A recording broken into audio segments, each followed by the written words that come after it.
Hello everyone, ಎಲ್ಲರೂ ಹೇಗಿದ್ದೀರಾ? ನಾನಿವತ್ತು ನಿಮಗೆ ತುಂಬ ಸಿಂಪಲ್ಲಾಗಿ ಟೊಮ್ಯಾಟೊ ಬಾತ್ ಹೇಗೆ ಮಾಡೋದು ಅಂತ ತೋರಿಸ್ಕೊಡ್ತಾ ಇದ್ದೀನಿ. ಈ ವಿಧಾನದಲ್ಲಿ ನೀವು ಒಂದು ಸಾರಿ ಟೊಮ್ಯಾಟೊ ಬಾತ್ನ ಟ್ರೈ ಮಾಡಿ ನೋಡಿ. ರುಚಿ ಅಂತೂ ತುಂಬ ಅದ್ಭುತವಾಗಿರುತ್ತೆ. ಮೊದಲಿಗೆ ನಾನಿಲ್ಲಿ 3 ಟೊಮ್ಯಾಟೊ ಹಾಗೂ 10ರಿಂದ 12 ಒಣಮೆಣಸಿನ್ಕಾಯಿ, 5ರಿಂದ 6 ಬೆಳ್ಳುಳ್ಳಿ ಪೀಸ್ನ ಸಾಫ್ಟಾಗಿ ಬೇಯಿಸ್ಕೊಳ್ತಾ ಇದ್ದೀನಿ.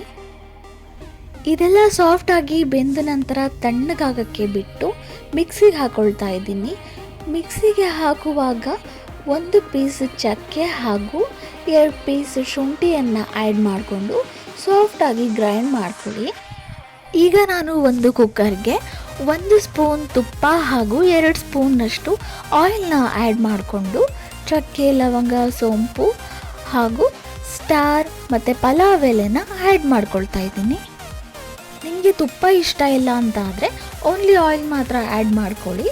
ಈಗ ನಾನು 7ರಿಂದ 8 ಗೋಡಂಬಿಯನ್ನು ಹಾಕ್ಕೊಂಡು 4 ಹಸಿಮೆಣಸಿನ್ಕಾಯಿನ ಹಾಕ್ಕೊಳ್ತಾ ಇದ್ದೀನಿ. ಆಲ್ರೆಡಿ ಒಣಮೆಣಸು ಹಾಕಿರೋದ್ರಿಂದ ತುಂಬ ಸ್ಪೈಸಿ ಆಗುತ್ತೆ. ಬೇಡ ಅಂದರೆ ಹಸಿಮೆಣಸಿನ್ಕಾಯಿನ ಸ್ಕಿಪ್ ಮಾಡ್ಕೊಳ್ಬಹುದು. ನಾನಿಲ್ಲಿ 2 ಕಟ್ ಮಾಡಿರೋಂತಹ ಆನಿಯನ್ನ ತಗೊಂಡು ಕಂದು ಬಣ್ಣಕ್ಕೆ ಬರೋವರೆಗೂ ಫ್ರೈ ಮಾಡ್ಕೊಳ್ತಾ ಇದ್ದೀನಿ. 2 ಮಿನಿಟ್ಸ್ ಫ್ರೈ ಮಾಡಿದ ನಂತರ 2 ಟೊಮ್ಯಾಟೋನ ಆ್ಯಡ್ ಮಾಡ್ಕೊಳ್ಳಿ. ಅರ್ಧ ಸ್ಪೂನ್ ಸಾಲ್ಟ್ ಹಾಕ್ಕೊಂಡು ನೀಟಾಗಿ ಫ್ರೈ ಮಾಡ್ಕೊಳ್ಳಿ. ಇದೆಲ್ಲ ಚೆನ್ನಾಗಿ ಫ್ರೈ ಆದಮೇಲೆ ನಾನು 1 ಕಪ್ನಷ್ಟು ಹಸಿ ಬಟಾಣಿಯನ್ನು ತೆಗೆದುಕೊಳ್ತಾ ಇದ್ದೀನಿ. ನೀವು ಒಣ ಬಟಾಣಿನ ಯೂಸ್ ಮಾಡ್ತೀರಾ ಅನ್ನೋದಾದರೆ 10 ಮಿನಿಟ್ಸ್ ಮುಂಚೆನೇ ವಾಟರಲ್ಲಿ ಸೋಕ್ ಮಾಡಿ ಇಟ್ಟಿರಬೇಕು. ಈಗ ನಾನು ರುಬ್ಬಿಟ್ಕೊಂಡಿರೋಂತಹ ಟೊಮೆಟೊ ಹಾಗೂ ಒಣಮೆಣಸಿನ್ಕಾಯಿ ಪೇಸ್ಟನ್ನ ಸೇರಿಸ್ಕೊಂಡು ಉಪ್ಪು, ಅರಿಶಿನ ಪುಡಿಯನ್ನು ಆ್ಯಡ್ ಮಾಡ್ಕೊಳ್ತಾ ಇದ್ದೀನಿ. ಈ ರೀತಿ ನೀವು ಒಂದ್ಸರಿ ಟ್ರೈ ಮಾಡಿ, ರುಚಿ ತುಂಬ ಚೆನ್ನಾಗಿರುತ್ತೆ. ಹಾಗೆ ಮಸಾಲೆ ಕೂಡ ಲೈಟಾಗಿರುತ್ತೆ. ನಂತರ ಮಸಾಲೆ ಎಲ್ಲ ಬೆಂದಮೇಲೆ ಸ್ವಲ್ಪ ಪುದೀನ ಮತ್ತು ಕೊತ್ತಂಬರಿನ ಸೇರಿಸ್ಕೊಳ್ತಾ ಇದ್ದೀನಿ. ಈಗ ನಾನು 2 ಕಪ್ನಷ್ಟು ತೊಳೆದು ನೆನೆಸಿಟ್ಟಿರೋಂತಹ ರೈಸ್ನ ಸೇರಿಸ್ಕೊಳ್ತಾ ಇದ್ದೀನಿ.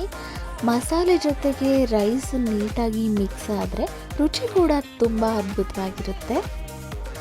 ಗ್ಯಾಸ್ನ ಲೋ ಫ್ಲೇಮಲ್ಲೇ ಇಟ್ಕೊಂಡು ನೀವು ರೈಸ್ನ ಮಸಾಲೆ ಜೊತೆಗೆ ನೀಟಾಗಿ ಮಿಕ್ಸ್ ಮಾಡ್ಕೊಳ್ಳಿ.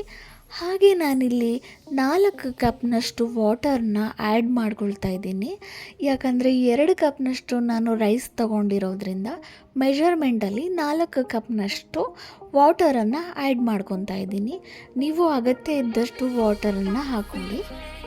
ನಂತರ ರುಚಿಗೆ ತಕ್ಕಷ್ಟು ಉಪ್ಪನ್ನು ಸೇರಿಸ್ಕೊಳ್ತಾ ಇದ್ದೀನಿ. ಆಲ್ರೆಡಿ ಮಸಾಲೆಗೆ ಉಪ್ಪನ್ನು ಹಾಕ್ಕೊಂಡಿರೋದ್ರಿಂದ ನೋಡಿಕೊಂಡು ಉಪ್ಪನ್ನು ಸೇರಿಸ್ಕೊಳ್ಳಿ. ನಂತರ ಲಿಡ್ಡನ್ನು ಕ್ಲೋಸ್ ಮಾಡಿ 2 ವಿಷಲನ್ನು ಕೂಗಿಸ್ಕೊಳ್ತಾ ಇದ್ದೀನಿ.